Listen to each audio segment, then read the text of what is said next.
So what is ADHD? The disorder on the end, this is a distinction I want to make for people. The disorder, regardless of what disorder we're talking about, the disorder is not what it is, it's what it causes or what it can cause.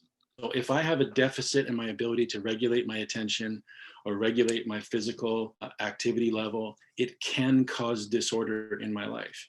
And in fact, is a necessary part of the diagnostic process, which may be one reason why so many adults aren't diagnosed with ADHD, because we have more control over our lives and we don't have to sit in school for 6 hours a day and learn about stuff we don't care about. We can sort of build our life around how our brain works and thus have less disorder in our life. Although inevitably it is going to show up at some place, because you do have to be places on time and remember to put the garbage out and things like that. And that's where the disorder might show up. And this is not an illness per se.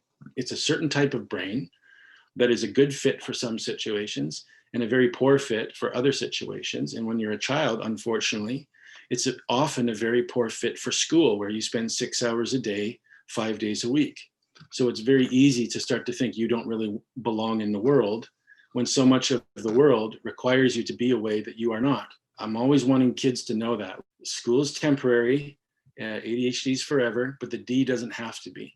You're going to get through this, and then you're going to get some say in your life, and you can build your life the way your brain actually works. It's an impairment / difference in the executive functions of the brain. The reason why I say impairment / difference is because in some circumstances, it is an impairment. It prevents me from being functionally capable. But in different contexts, it's just a difference, right? So I remember things differently than other people.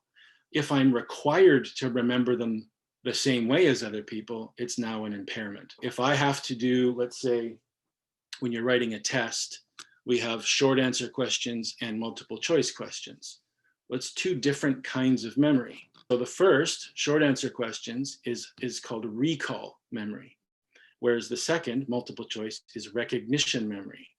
I might have much better recognition memory than recall memory, and so I would nail multiple choice tests because if I see the right answer, I immediately recognize it. But if you ask me to go into my mind to go find the right answer, that might not work very well.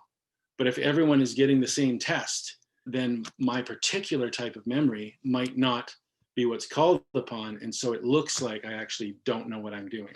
It basically, our symptoms will fall into these three categories: distractibility, impulsivity, and mood dysregulation, which is interesting because most people don't equate mood difficulties with ADHD, except kids, ironically. Many families that I've worked with where one of the children is diagnosed with ADHD, and it becomes apparent that maybe another of the kids is in the same boat, that the second child often is very resistant to the idea because they equate ADHD with anger, because their sibling gets really angry and reactive and things like that, whereas they don't. And so they'll say, oh, I don't have ADHD because I don't freak out like he does. It's like, well, that's not the whole picture.